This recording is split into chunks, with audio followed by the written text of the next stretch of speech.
Assalamualaikum warahmatullahi wabarakatuh.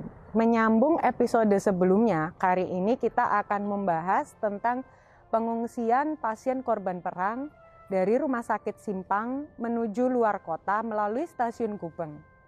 Pengungsian dilakukan dini hari pada tanggal 14 November tahun 1945. 13 November 1945, Dr. Sutopo selaku kepala rumah sakit memutuskan untuk memindahkan para pasien keluar kota. Faktor utama penyebabnya tidak lain adalah keamanan dan tenaga medis yang kelelahan berhari-hari bekerja tanpa henti. Pelaksana teknis ini pengungsian diserahkan kepada Dr. Suwanti. Rangkaian gerbong pertama masuk Stasiun Gubeng pada malam hari tanggal 13 November 45. Setelah persiapan selesai, maka para korban diangkut dengan tandu darurat dan dinaikkan ke dalam gerbong. Pegawai Rumah Sakit Simpang, pemuda, perawat, dokter, dan laskar kereta api bekerja keras melaksanakan evakuasi yang berjalan mulai jam 19.00 hingga jam 2 pagi. Sekitar waktu subuh, pukul 04.30, musuh mulai membardemen yang lebih hebat dan berlangsung selama setengah jam. Kereta api yang penuh sesak oleh pengungsi menjadi sasaran tembak. Pemberangkatan kloter pertama menuju Kota Malang besoknya diulang lagi pada jam yang sama dan dilakukan terus setiap hari hingga tanggal 20 November 1945. Pengungsian ini berhasil mengungsikan lebih kurang 1.000 pasien. Kegiatan Stasiun Gubeng dihentikan mulai tanggal 19 November 1945 dan dipindahkan ke Stasiun Wonokromo. Sesungguhnya, pagi itu berangkatlah kereta api terakhir dari Stasiun Gubeng yang menarik gerbong-gerbong penuh sesak oleh pengungsi. Inggris tidak mau melepaskan gelombang pengungsian begitu saja. Mereka menyerang stasiun dengan pesawat tempur dan tembakan mortir. Tepat ketika kereta api akan berangkat meninggalkan Stasiun Gubeng, beberapa peluru mortir musuh jatuh tepat mengenai stasiun. Ledakannya menewaskan beberapa petugas kereta api dan anggota-anggota TKR yang bertugas di tempat itu. Sisa-sisa pertempuran di Viaduk Gubeng masih kita bisa lihat hingga saat ini.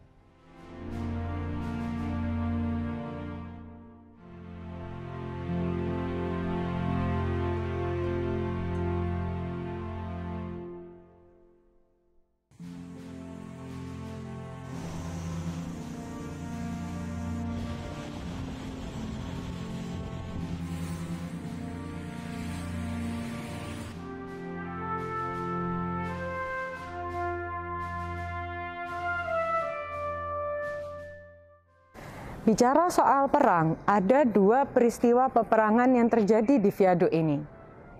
Yang pertama adalah peperangan melawan Kaigun Jepang dan pecahnya peperangan melawan Inggris. Haryo Kecik mencatat dalam memoarnya, dia memanfaatkan ketinggian Viaduk Gubeng ini beserta pemuda-pemuda Surabaya. Posisi markas Kaigun Jepang saat itu berada di tempat yang kini berdiri Grand City Mall. Kaigun ini artinya Angkatan Laut Jepang ya. Kalau Angkatan Daratnya disebut Rikugun. Disinilah posisi pejuang Surabaya menembaki posisi Kaigun. Saat itu dikelilingi dinding bambu. Perang tidak berlangsung lama. Terjadi diplomasi yang berujung menyerahnya Jepang di Kaigun ini.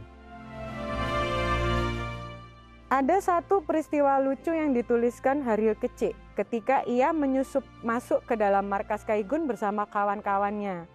Ia perintahkan bahwa misinya hanya untuk mengintai, jangan menembak, jangan mengambil apapun. Saat merayap masuk, ternyata kawannya mengambil sepatu dari mayat Jepang. Belum sempat Haryo menegur, si kawan ini sudah bilang duluan, sepatu saya rusak, saya menukar, bukan mengambil. Menukar loh ya, bukan mengambil. Dalam situasi seperti ini, anak-anak Surabaya itu masih saja bisa bercanda. Saat penyerangan Kaigun, di sekitar sini dituliskan juga sebuah tank Jepang yang berusaha menyelinap keluar tapi berhasil dilumpuhkan.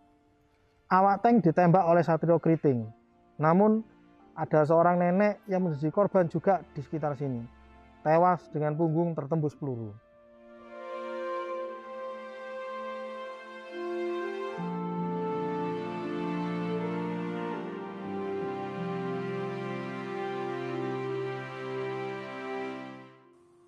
Saat bertempuran dengan Inggris itulah kawasan ini mendapatkan hantaman yang begitu gencar.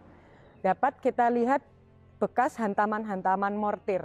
Juga bisa kita lihat dari foto yang diambil oleh Belanda pasca perang, yang menampakkan railing viaduk ini rusak parah pada beberapa bagian.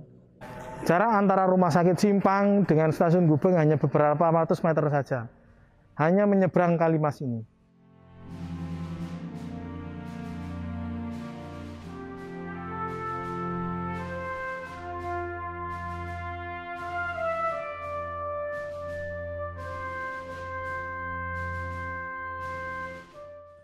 Dari pintu inilah para pengungsi itu masuk stasiun. Dalam serangan Inggris itu banyak petugas kereta api yang terbunuh.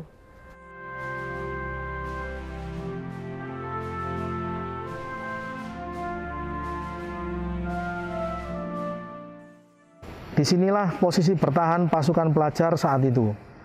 Mereka menghadang Inggris yang datang dari arah utara. Ar-Rajab menuliskan pengalaman di titik ini pada memoarnya. Saya bisa bayangkan, mungkin saat itu mereka juga berjaga sambil bersantai di tangga ini, tangga yang sama. Tentara pelajar ini adalah anak-anak pelajar sekolah yang memutuskan untuk mengangkat senjata. Saat itu mendadak datang truk British India dari arah utara. Mereka tidak menunjukkan sikap melawan. Begitu juga dengan tentara pelajar. Ternyata betul, mereka turun dengan bahasa isyarat, membagikan makanan-makanan kaleng. Anak-anak itu jelas kegirangan. Itu adalah benda-benda mewah bagi mereka. Pasukan Inggris pamit pergi sambil memberikan isyarat agar jangan kemana-mana. Mereka akan datang lagi membawa lebih banyak makanan. Sebenarnya mereka sempat adu argumen, bisakah musuh dipercaya? Mereka menunggu dan menunggu, tiba-tiba terdengar siulan mortir dari arah langit dan hujan mortir pun berlangsung selama 30 menit. Semua berhamburan mencari tempat berlindung. Usai serangan mereda, mereka tahu bahwa tak ada satupun dari mereka yang terbunuh. Mereka tertawa sambil mengumpat-umpat. Front Surabaya adalah pengalaman mereka. Mereka masih berproses. Memang tidak ada anggota tentara pelajar yang terbunuh dalam pertempuran Stasiun Gubeng. Namun mereka kehilangan cukup banyak dalam pertempuran di Surabaya. Nama-nama mereka, unsur pelajar dan guru yang terbunuh, terukir dalam prasasti yang ada di SMA Komplek.